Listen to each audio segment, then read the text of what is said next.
자, 오늘 탄핵 가결 들뜬 마음으로 해서 정치 테마주 매수하신 분들 혹시 계신가요? 그래서 오늘 하루에 손실이 커서 마음 졸이신 분들 계시는지, 일단은 첫 번째로는 잘못된 시점에서 들어갔기 때문에 고생해야 되는 거는 감내해야 되겠죠. 그리고 위험은 생각하지 않고 오로지 수익만 추구하는 불나방 투자였기 때문에 요 아픈 손실은 여러분들 각인해서 다시는 이런 것들이 이제 반복되지 않아야 되는 그런 걸로 여러분 계기로 삼았으면 좋겠고요. 그래서 오늘 우리가 이제 봐야 될 부분들, 여기서 정책 테마주들이 끝났을 것이냐, 이 부분이 굉장히 중요하다라는 거예요. 저는 아직 끝나지 않았다라는 거죠. 즉 오늘 같은 경우도 정치 인물주들은 뭐 대부분 다 하락했어요. 그러다가 탄핵 가결을 이끌면서 우원식 국회의장이 신뢰도가 1위를 기록했다. 넥타이 색깔까지도 하면서 지금 국회의장을 굉장히 높게 띄워주고 있거든요. 그래서 오늘은 새롭게 국회의장 관련주들이 뱅크웨어 글로벌이죠. 이 부분이 아침부터 움직였고 효성 ONB가 움직였어요. 그리고 유비온 역시도 같이 움직였는데, 유비온은 오늘 교육 관련 테마도 같이 움직였죠. 일자리와 같이. 그래서 유비온 같은 경우 우리가 삼성그룹주에서 투자 2대주 주율주로 지분을 투자했기 때문에 이 부분을 긍정적으로 봐야 된다라고 말씀드렸었는데, 오늘 결국에는 국회의장 관련주로 움직였고, 또 새롭게 뜬검프로 나왔던 게 코오롱이에요. 코오롱 뜨면서 뭐 코오롱 에코플라스틱, 코오롱 플라스틱 관련주들도 같이 움직였고, 또 에드바이오텍 역시도 움직였다 밀렸거든요. 그러면 이제 우원식 국회의장 관련주들은 처음 나왔기 때문에 시세 연속성은 있을 수 있다. 하지만 내일 시점에서 갭상승했을 때는 결국에 차익 실현 욕구가 커질 수 있다라는 거죠. 즉 오늘은 이제 정치 인물주들, 민주당 이재명 대표라든가 한동훈 대표라든가 김동연 지사라든가 이들 관련주들이 크게 하락하는 시점에서 오늘 새롭게 부각된 부분들은 정책 관련주들이 강하게 움직였다라는 거예요.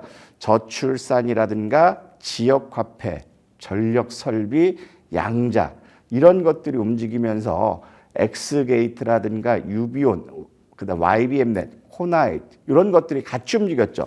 그래서 오늘 여러분들 보면 정책주들이 같이 움직였는데 오히려 빠진 것들 보면 그동안 대장으로 이끌었던 것들이 오늘 크게 많이 밀렸어요. 즉 최근 이재명 대표의 대장주로 움직였던 게 동신건설이었죠. 동신건설 주가 흐름을 한번 보면 최근 들어서 급등 후에 3일 연속 조정을 보여주는 그러한 모습들 나왔어요. 그러면 여기서 이제 동신건설 같은 경우도 결국엔 단기적으로 흔들림이 있을 수 있는 그러한 상태고, 그 다음에 에이텍 역시도 대장 역할에서 주가가 크게 조정을 보였죠. 그럼 여러분들이 이제 여기서 봐야 되는 부분들이 지금 동신건설이나 에이텍 또 최근 들어서 움직였던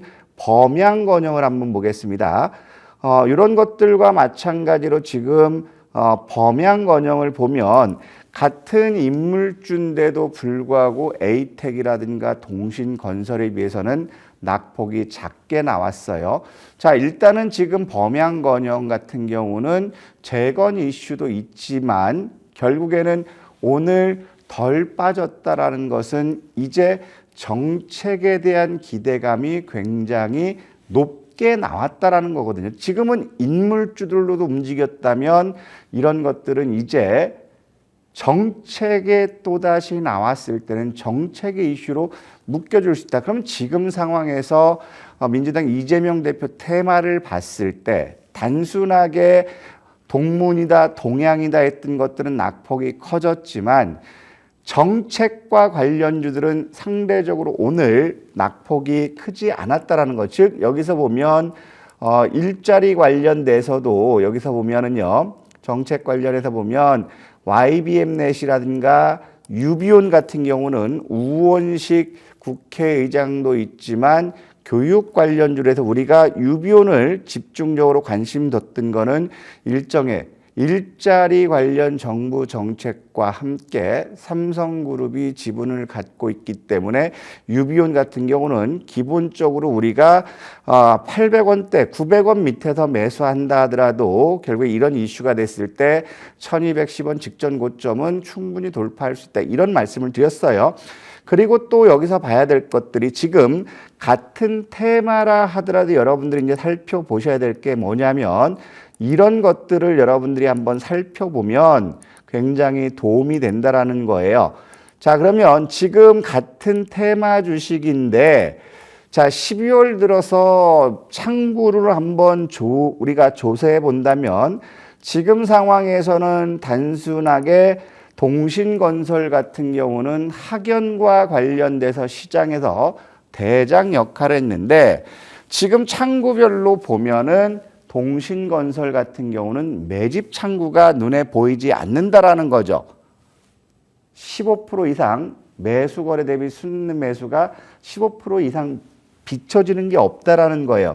그러면 이것도 마찬가지고 에이텍 역시도 같은 맥락이었는데 그러면 이것 말고도 우리가 봐야 될 부분들은 에이텍 역시도 보면 오히려 이제 동신건설보다는 에이텍 같은 경우는 매집의 흔적이 남아있다. 그러면 결국에 반등 나오는 시점에서는 동신건설보다는 에이텍이 나올 수 있는데 결국에 정책과 관련된 걸 보면 이따 차후에 설명드리겠지만 범양건영은 최근 들어 상승 후에 조정은 보였지만 매집 창구가 명확하게 있죠. 모건스탠리라든가 교보증권을 보면 모건스탠리는 매집률이 100%를 기록하고 있고 교보증권 같은 경우는 대략적으로 약 17% 정도, 그렇죠? 17% 정도 되겠네요. 그러면 일단 매집 창구가 있다라면 이재명 대표 관련 테마주 중에서도 제일 먼저 여러분들이 생각해야 될 부분들은 지금 건설과 관련됐을 때는 범양, 건영 이런 것들을 살펴봐야 된다라는 거죠. 그러면 아직까지 이런 것들이 움직이는 거는 결국에 추세가 끝나지 않았다라는 것이고 그러면 여기서 우리가 봐야 될 때 지금 상황에서 그러면 이들 주식들은 어느 시점에서 반등할 것이냐. 그러면 결국에 인물 관련주들이 지금 최근 들어서 조정을 보이고 국회의장 관련주들이 떴지만 결국에 대장으로 이끌었던 인물 관련주들도 아직 끝나지 않았다. 왜냐하면 헌법 재판 결과가 법적으로는 180일 이내에 이 부분이 나올 것인데 노무현 대통령과 박근혜 대통령 탄핵을 봤을 때는 결국엔 90일이에요. 지금은 헌법재판소에서도 인지하는 부분이 1월 20일 트럼프 대통령이 취임했을 때 결국에 거기에 대응할 정부가 구성되지 않는다면 또 혼선이 빚어질 수 있기 때문에 헌재에서도 요 심의를 단축할 수 있다라는 거죠. 그래서 지금 보면 통상 6개월인데 3개월 전후를 지금 보고 있는 시점이거든요. 그렇다면은 인물 관련주들은 이제 내년 2월 전후로 해서는 다시 한번 움직일 수 있는 그러한 상황이 됐다. 그러면 오늘 같은 경우도 인물주들이 끝을 봤는데 결국에 인물주들이 단순하게 쉬는 시점에서는 이제 이 지난 대선에서 민주당이 내세웠던 정책 관련주들이 지금 빠르게 순환되고 있다라는 거예요. 그러면 여러분들이 이제 봐야 될 게 지금은 현재까지는 아직까지 남아 있다라는 거고 그러면 여기서 우리가 봐야 될 게 과거 사례를 한번 우리가 보자라는 거죠. 과거 사례를 보면 우리는 지금 역대 대통령 중에서 이제 세 번째 탄핵을 지금 이제 가결시켰어요. 노무현 대통령 같은 경우는 2002년 12월 20일 당선돼서 결국 2004년 3월 20일부터 5월 14일까지 약 2개월간 업무가 정지됐었죠. 그래서 업무가 이제 다시 복귀 탄핵이 기각되면서 2008년 2월 24일 날까지 재임 기간을 마쳤고, 그 다음에 박근혜 대통령은 2012년 12월 19일 날 그 당선이 돼서 2016년 12월 9일부터 2016년 12월 9일부터 2017년 3월 10일 탄핵이 인용됐죠. 그래서 재임 기간은 2017년 3월 10일까지 움직였어요. 그 다음에 윤석열 대통령은 2022년 3월 10일 공정과 상식이라는 캐치프레이즈로 해서 당선이 됐는데, 결국에 2024년 12월 24일부터 일단 탄핵이 됐죠. 이 부분이 법정 한도는 180일이죠. 180일.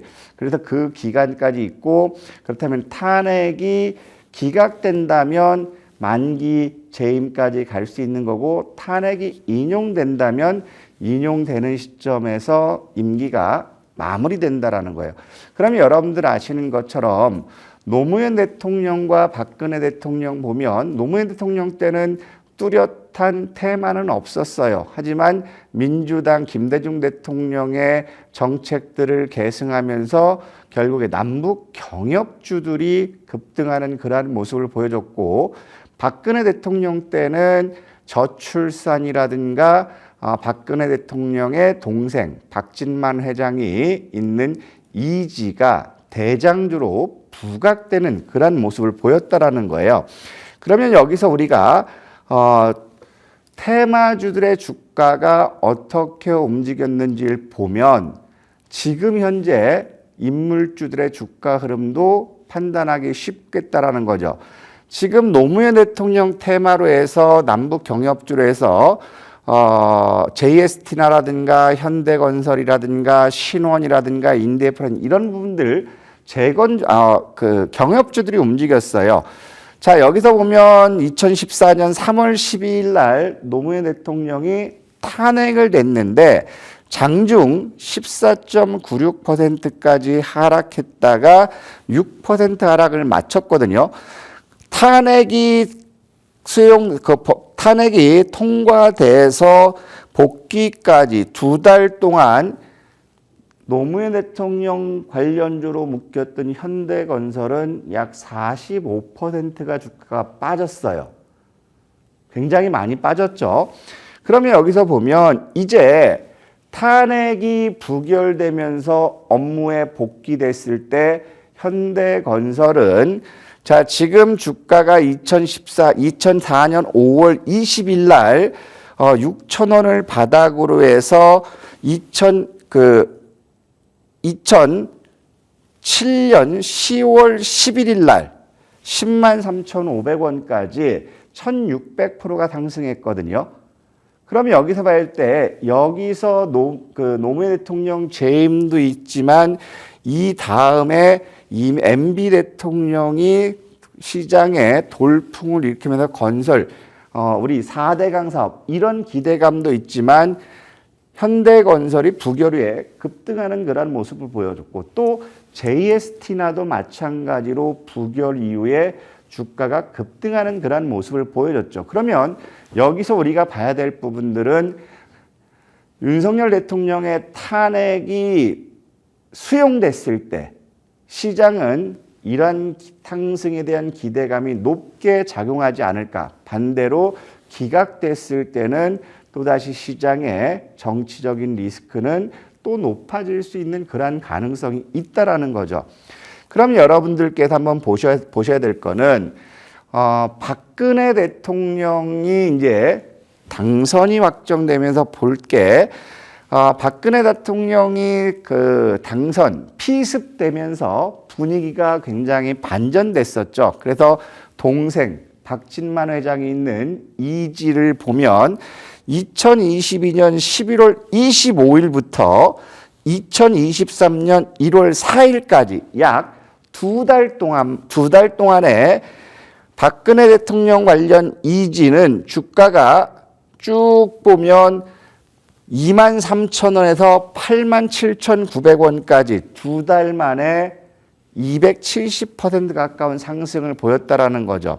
즉 시장은 테마에 대한 기대감들은 단기적으로 급등하는 모습 보여줬고, 최근 국내 시장 역시도 계엄 선포 이후에 계엄 해제 그 시점에서 동신건설이라든가 에이텍이라든가 오리엔탈 전공이라든가 이런 주들이 대부분 200% 이상 상승하는 모습을 보여줬어요.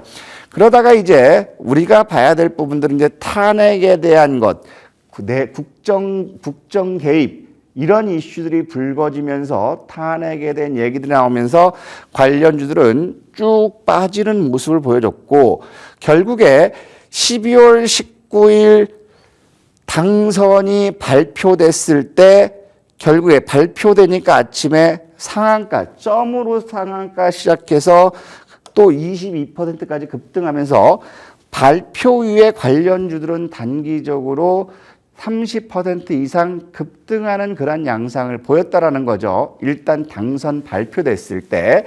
그러면 이지를 보면 결국에 이제 당선에 대한 기대감으로 해서 이지가 초창기 상승하는 그런 모습을 보여줬는데, 결국에 국정 개입에 대한 이슈들이 불거지니까 이처럼 장중 이제 하한가를 치면서 흘러내리는 그런 모습을 보여줬어요. 그러다가 다시 한번 주가가 오히려 상승했던 가격보다, 상승 초기 가격보다 더 낮은 가격 2만 원, 2만 4천 원에서 결국에는 7,600원까지 빠지는데, 결국에 3월 20일 탄핵이 인용되면서 파면이 확정돼서 이 대장은 장중에 가격 변동성이 40% 이상 급증하는 그런 모습을 보였다라는 거예요. 그러면 이런 것들을 우리가 뒤집어서 보면 어떤 거를 판단할 수 있냐면, 헌법재판소에서 탄핵을 인용했을 때 지금 정치 테마주들의 조정을 받았던 것들은 급등의 여력이 있다라는 것이고, 그러면 지금 상황에서 바닥이냐, 이것보다는 오히려 추가적으로 한 단계 더 하락할 가능성이 크다라는 거예요. 그럼 여러분들이 봐야 될 건 여기서 손실을 확정하고 끊고 밑에서 복수전을 할 거냐, 아니면 나는 죽어도 손절을 못한다, 현금 만들어서 2배로 내가 매수해서 먹고 나올 거다. 두 가지 방법으로 여러분들께서는 판단할 수 있어요. 하지만 지금 상황에서는 제가 여러분들께 말씀드릴 수 있는 거는, 정책과 관련된 것들은 가지고 있어도 결국에 정책의 이슈로 상승할 수 있지만, 단순히 학연이라든가 혈연이라든가 지연으로 엮여서 올라왔던 것들은 한번 손실을 끊어 확정 짓고 추가적으로 하락했을 때, 즉 헌법재판소의 판결이 있는 그 시점에서 다시 한번 복수전으로 우리가 매수에 나서는 것이 바람직하다, 이런 말씀드리고 싶고요. 그러면 여기서 우리가 또 봐야 될 부분들이 이제 그러면 우리가 어떤 것들을 매수해야 되느냐, 이런 것들이 굉장히 중요해요. 그래서 여러분들한테는 지금부터는 오늘 인물주가 빠지면서 정책 관련주들이 부각됐는데, 여기서 우리가 지난 대선에서 민주당에서 내었던 정책들, 그러면 지금 시점에서도 그 정책이 유효하다고 판단되는 것들은 여러분들이 우리가 이제 지속적으로 관심을 갖고 접근해야 된다라는 거죠. 그러면 놀랐던 게 이 부분이에요. 어떤 거냐면 지난 대선에서 민주당의 대선 공약이 어떤 거였냐면 디지털 전환이 가장 첫 번째로 움직였던 거거든요. 그 디지털 전환에는 인공지능과 그 다음에 의료 AI라든가 여기다 또 맞물려서 양자, 보완까지 다 들어가요. 그러면 이미 지난 시점에서 지금 현재 시장에서 관심이 부각됐던 섹터들이 결국에는 정책으로 뽑아놨다라는 거죠. 그럼 여러분들이 한번 잘 봐야 될 게 지금 인물주에서 대장을 보면 이재명 대표 관련해서는 동신건설이라든가 에이텍이라든가 토탈소프트라든가 수산 IT 이게 움직였어요. 하지만 최근 뒤늦게 인물 관련주로 부각된 부분이 위세 아이텍이거든요. 그럼 여러분들 함께 보면 이런 것들 한번 봐야 돼요. 지금 위세 아이텍은 뒤늦게 인물주로 편입됐고 그 다음에 국회의장 관련해서 오늘 움직였던 거는 뱅크웨어 글로벌. 뱅크웨어 글로벌은 또 어떤 것과 같은 이슈가 있죠? 증권형 토큰 STO. 요것과도 뱅크웨어 글로벌은 같은 맥을 함께하고 있어요. 그 다음에 효성 ONB, 그 다음에 유비온, 호롱, 요게 뒤늦게 왔거든요. 그럼 여러분들께서 봤을 때 뱅크웨어 글로벌이라든가 효성 ONB는 아침부터 시초가 상한가 시작해서 뱅크웨어는 흔들림 없이 상을 지켰고 효성 ONB는 상한가에서 아래꼬리 만들고 상한가 갔어요. 그럼 상대적으로 덜 오른 게 뭐냐면 코오롱이 되겠죠. 그럼 여러분들이 이제 코오롱은 낙폭과대, 그 다음에 코오롱 글로벌의 실적, 건설 부분의 실적 부진에 대한 부담감, 그리고 코오롱 티슈진과 코오롱 생명과학에 대한 법적인 이런 부분들이 있었는데 일단 이 부분에서도 법적으로는 1심에서 어느 정도 무죄를 받은 그런 국면이기 때문에 낙폭과대와 그 다음에 우리 국회의장 관련주로 뒤늦게 부각됐다라는 거죠. 그러면 여러분들 이제 봐야 될 게 인물주에서 우리가 봐야 될 거는 이걸 한번 보시자고요. 상대적으로 오늘 같은 인물주에서도 지금 봐야 될 거는 위세 아이텍이 자 지금 뒤늦게 움직였어요. 위세 아이텍 보면 뒤늦게 움직여서 주가가 흔들리는 모습인데 자 위세 아이텍은 저희한테도 굉장히 마음을 무겁게 했던 주식이에요.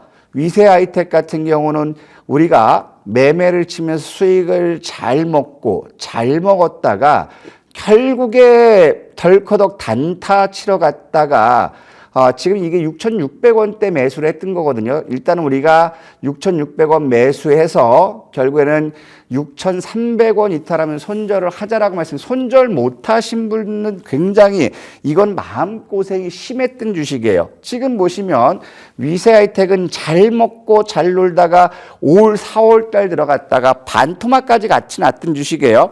그러면서 뭐라고 했냐면 위세아이텍은 지금 스마트 팩토리 로봇 관련으로 해서 이런 것들이 부각될 수 있는 그러한 국면이기 때문에 위세 아이텍은 4,000원 전후에서는 단기 바닥권이 확인된 거기 때문에 매수하자. 현금 있는 분들 손절 못하신 분은 단가를 낮추자 했는데 4,000원을 깨고 내려서 제가 또 거짓말쟁이가 됐었거든요. 근데 얼떨결에 가서 상한가 갔을 때 보니까 이슈가 없어요. 그래서 막 찾아보니까 이재명 대표 친 이재명 쪽으로 묶였다. 이것 때문에 얼떨결에 9,000원에서 9,500원을 목표로 줬는데 정확하게 9,500원 주고 왔거든요. 그럼 이런 것들 보면 단기적으로 요거는 4,000원에서 9,000원까지 100% 올랐는데 지금 이거 같은 경우는 어때요? 움직임이 아직까지는 추세가 좋죠. 그러면 이런 것들이 뒤늦게 반영됐기 때문에 아직은 시장에서 매수 주체들이 빠져나갔는지 안 빠져나갔는지 한번 확인해 보면 결국에 위세 아이텍을 보니까 지금 얘는 KB증권이 일단은 물려 있는 것보다는 매집의 흔적이 남아 있다. 그러면 아직까지 끝난 건 아니라고 우리가 이제 볼 수 있는 부분이고, 두 번째로 우리가 이제 봐야 될 부분들은 이 부분이죠. 뱅크웨어 글로벌이 우원식 국회의장 관련주로 해서 뱅크웨어 글로벌이 처음으로 이렇게 상한가로 움직였어요. 그러면 우리가 이제 뱅크웨어 글로벌 같은 경우는 STO도 있기 때문에 목표 주가는 우리 9,000원까지 한번 보자고 했던 주식인데, 이것도 얼떨결에 이슈로 묶여서 같이 올라오는 그런 국면이거든요. 그렇다면 일단 뱅크웨어 글로벌 같은 경우도 내일 고점에서 쉬어갈 수 있는 그런 맥락들이 될 수 있다라는 거죠. 그럼 여러분들이 봐야 될 게 지금 인물주들은 이렇게 움직였고, 그럼 반대로 아까 말씀드렸던 코오롱을 한번 보면, 코오롱 같은 경우는 이것도 굉장히 아픔이 있었던 그런 주식이죠. 그렇다면 얘 같은 경우도 보면 오늘 같은 경우도 결국에 국회의장, 부의장 이슈고 같이 맞물렸는데 대량 거래 얘 같은 경우는 지금까지 대량 거래 나오면 머리 위에 꼬리 날고 밀리는 흔적이지만 여기서 봤을 때 이제 300일을 돌파시켜 놓은 그런 상황이거든요. 이제 300일 지지를 받으면 요거 역시도 테마 이슈 이 부분으로 해서 한 번 더 올라갈 수 있다. 뱅크웨어 글로벌이 시세가 살아있다면, 그 다음에 효성 OMB의 주가가 살아있다면 이거 역시도 300일 지지를 받고 튈 수 있다. 그래서 인물 관련주들을 봤을 때 단순한 인물 정책보다는 정책과 연계되는 것들, 특히 매집 주체가 남아있는 것들, 이런 것들은 추가적으로 반등을 기다릴 수 있다. 하지만 동신건설을 보여드리는 것처럼 주가는 300%까지 급등했지만 매집의 주체가 없다라는 것은 결국에 다 대부분 이익을 실현하고 나갔다라는 거기 때문에 한 단계 하락할 수 있는 그러한 가능성을 내포하고 있다. 이렇게 보는 거고요. 두 번째로 이제부터는 여러분들이 봐야 될 게 정책 관련주들에 대해서는 우리가 이제 집중해서 보자라는 거예요. 자, 정책 관련으로 보면 이재명 대표의 가장 민주당에서 주장하는 것들 보면 기본소득이에요. 지금 보면 기본소득으로 해서 코나아이라든가 이런 것들이 움직였고 웹캡시가 지난주 목요일부터 움직였거든요. 요 기본소득 관련 정책은 지금 단기적으로 크게 상승했지만 중요한 건 이제 숨고르기가 나온다 하더라도 추세가 깨지는 게 아니라 어느 정도 기본소득 관련주들은 한 단계 더 레벨업 될 가능성이 있죠. 그럼 기본소득 관련주로 해서는 코나아이라든가 웹캐시 이게 대장으로 부각받고 있고, 그러면서 여기서 가지치기란다면 갤럭시와 머니트리 이런 것들까지도 엮일 수 있는 그런 모습인데, 여기서 이제 여러분들 한번 보시자고요. 코나아이 같은 경우는 우리가 항상 말씀드렸어요. 코나아이는 지역화폐 관련해서 민주당에서 다른 예산들은 다 감소시킨다 하더라도 지역화폐 예산을 부활한다라는 것은 결국에 지역화폐 관련 코나아이가 부각받는다. 근데 이런 부분들 보시면 여기서는 들어가기 힘든 부분이 거래량이 너무 없어요. 그래서 여러분들 뭐라고 했죠? 거래가 없기 때문에 모든 사람들이 담기는 어렵지만 개별적으로 보자. 그럼 여러분들이 범양건영을 아까 요 흐름을 보셨죠?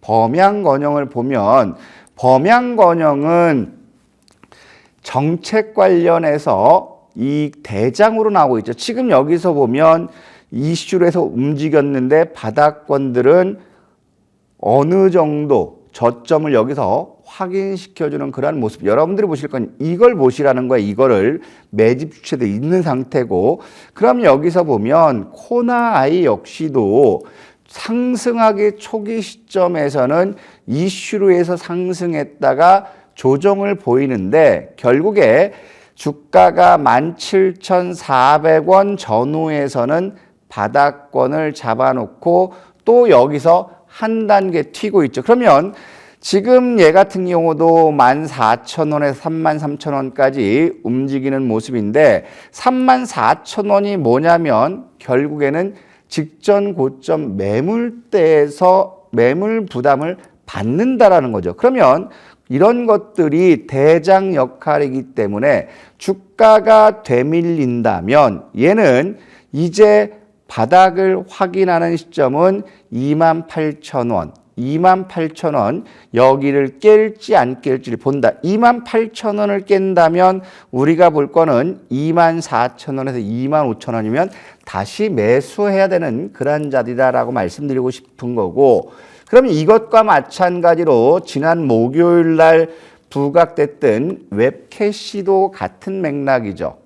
코나아이는 더 빨리 올라갔지만 웹캐시 역시도 오늘 움직이는 거 보면 결국에 100%가 못 올랐어요. 그리고 지금 조정을 받는 가격대가 13,000원이면 14,000원 부근이면 여기거든요. 그러면 이것도 마찬가지. 지금 보면 자, 지금 얘 같은 경우는 언제까지 제가 뭐라고 했죠?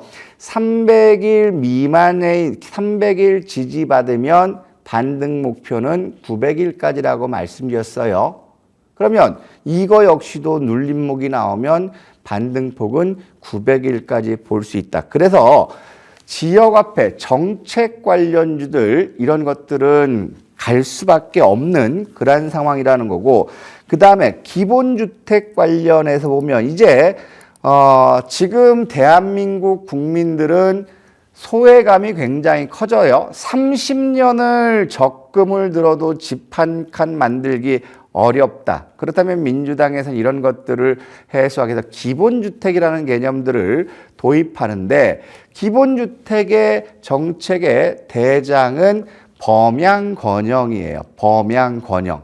그렇지만 아까 다른 것들은 빠졌지만 범양건영은 대장주 맥락이기 때문에 매집 주체가 있고 추세 또한 견조하게 움직이고 있다는 거죠. 그럼 여기까지 여러분들 움직였고, 저는 개별적으로 지금 본다면 이제 시장에서 부각받을 수 있는 민주당 정책들 양자 많이 올라왔고, 저출산은 박근혜 대통령도 있었고 지금 윤 대통령도 있었고 저출산은 많았어요. 그러면 여기서 봐야 될 부분은 뭐냐면 기본소득. 기본소득은 저는 이 부분은 1순위로 본다라는 거고, 두 번째로 뭐냐면 인공지능에 대해서 정책적으로 여러 가지 정책이 나왔어요. 인공지능에서 그때 당시 선거 공약집에 딥페이크도 나왔고 보완하면서 양자를 육성하겠다가 나왔어요. 그래서 지금 뭐 양자 같은 엑스게이트라든가 KCS라든가 ICT게이트는 많이 올라왔어요. 정책 관리. 그러면 이것도 역시 많이 올랐기 때문에 지금은 부담스럽지만 주가가 조정을 받는 시점 보인다면 이거 역시도 다음에서 양자에 대한 투자 이런 기대감이 있다. 그래서 여기서 충분히 현재가에서 30% 이상 되밀리는 거 기다리자. 그렇지 않으면 쳐다보지 말자. 그러면 저는 여기서 아까 첫 번째로 말씀드렸던 게 기본소득은 첫 번째로 보자라고 말씀드렸어요. 그리고 지금 민주당에서 과거 정책을 보면 인공지능에 대해서 굉장히 정책과 투자, 지원 이런 부분을 많이 만들었거든요. 그러면 지금 인공지능은 어제, 오늘 쉬어가는 모습이지만 아직도 추세는 살아있기 때문에 인공지능의 대장인 이스트소프트라든가 SP소프트라든가 플리토라든가 그 다음에 폴라리스 오피스, 한글과 컴퓨터, 솔트룩스, 코난테크 뭐 이런 것들 아직까지 괜찮다라는 거죠. 그 다음에 인공지능에 또 한 달이 건너는 게 뭐죠? 의료 AI, 신약 개발 AI 이쪽 역시도 같은 맥락이죠. 이런 것들 때문에 우리 일도 양단에서 루닛은 목표 주가를 상향시켰죠. 오늘 목표 주가 거의 하단에 근접한 그런 모습. 그래서 지금 보면 루닛이라든가 JLK라든가 뷰노라든가 딥노이드, 파로사이바이오 같은 의료, 신약 개발 AI들은 이제 상대적으로 부각받을 수 있는 그러한 시점이다. 그리고 유들 섹터들이 인공지능과 의료 AI 그리고 바이오 쪽은 이재명 대표나 윤석열 대표나 다 얘기는 했어요. 하지만 윤 대통령은 R&D 비용 삭감한 그런 모습인데 바이오 쪽은 저는 왜 기대를 하냐면 자 1월 7일부터 JP 모건 헬스케어 컨퍼런스 행사가 있고요.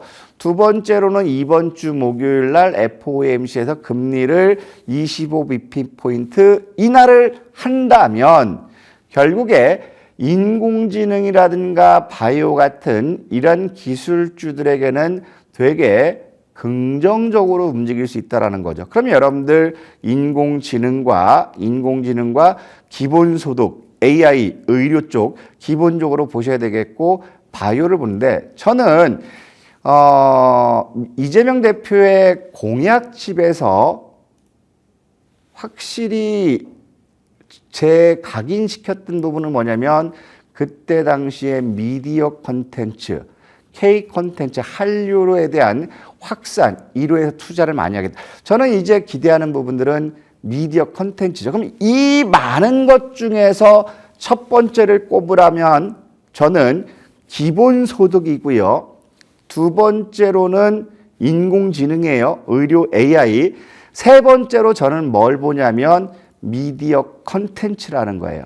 그 다음에 네 번째 많은 것. 바이오는 너무 많은 분들이 하니까. 그러면 남들이 취하지 않은 미디어 콘텐츠가 저는 이제 충분히 부각받을 수 있다. 그래서 M83, VFX 있죠. 그 다음에 딥페이크도 있었죠. M83이라든가 차이 커뮤니케이션이 최근 움직였고 덱스터는 오징어 게임 2 때문에 움직였고 상대적으로 이제 움직일 수 있는 부분들은 4x4, M83 이런 것들이 부각될 수 있다. 그래서 저는 요거 말고도 미디어 콘텐츠들은 정책 관련해서 아무도 얘기하진 않은 국면이기 때문에 상대적으로 상승할 탄력이 크다. 그래서 여러분들이 시장이 조정을 받는 시점에서 항상 1순위로 매수해야 될 거는 기본소득 관련이다. 두 번째는 AI다. AI에는 신약 개발이나 의료까지도 같이 들어간다. 그 다음에 바이오 섹터는 목요일 시점에서 미국이 금리를 인하하거나 생명자원법 이 부분이 통과되거나 그렇다면 결국에 바이오는 부각받을 수 있다. 언제까지? 1월 JP모건 헬스케어 컨퍼런스까지. 그럼 여기서 여러분들 보셔야 될 거는 인공지능은 다 알고 있어요. 많은 분들은 알고 있어요. 그러면 저는 여기서 보는 것들은 뭐냐면 미디어 콘텐츠에서는 바로 여러분들이 볼 거는 M83이죠. M83 같은 경우는 VFX 미국에 진출하고 중국에 투자하는 그런 국면. 그러면 이제 미디어 콘텐츠들 M83을 본다면 결국에 고점에서 밀렸고 이제 어느 정도 보호예수 물량도 소진된 그런 국면이라면 이런 것들은 상승할 여력들 여러분들 눈여겨봐야 된다라는 거고 두 번째로는 상대적으로 가지 못했던 게 4x4였어요. 4x4. 근데 4x4 같은 경우는 거래가 없고 LG그룹의 AI 이 부분이 부각됐을 때 움직이는 거죠. 그러면 이쪽에 미디어 콘텐츠에서 여러분 본다면 M83, 덱스터는 많이 왔기 때문에 부담스럽다면 M83을 봐야 될 거고 그 다음에 여러분들 지금 이제 루닛 같은 경우는 저는 여러분들한테 목표 주가를 85,000원 여기서 이제 상향을 시켰죠. 목표 주가 8만 원에서 8만 5천 원 상향시킨 그런 상황이기 때문에 간다. 그러면 이거 역시도 같이 움직였을 때 상대적으로 지금 못 갔던 것이 JLK 같은 경우는 유상증자 물량을 소화시키는 그러한 과정이 수반되었기 때문에 상대적으로 탄력은 떨어질 수 있어요. 그러면 이것과 반대되는 게 뭐냐면 뷰노 이런 것들은 부각받을 수 있고 또 딥노이드. 자, 이런 것들이 의료 AI 쪽에서는 상대적으로 부각받을 수 있다. 그렇기 때문에 여러분들이 미디어 컨텐츠와 제일 1번은 뭐라고 했죠? 지역화폐라고 말씀드렸어요. 두 번째로는 AI, 그 다음에 의료 AI 포함해서죠. 그 다음에 세 번째로는 여러분들의 미디어 컨텐츠를 만들어 M83을 말씀드렸고, 그 다음에 목요일 시점에서 미국의 금리 인하가 단행되거나 생물보안법이 통계되거나 그 시점에서는 이제 바이오 쪽을 부각하는 것 지켜보자. 이 말씀드리면서 우리 정책주들 조정 시 매수하자 말씀드리면서 여기서 마치도록 하겠습니다. 감사합니다.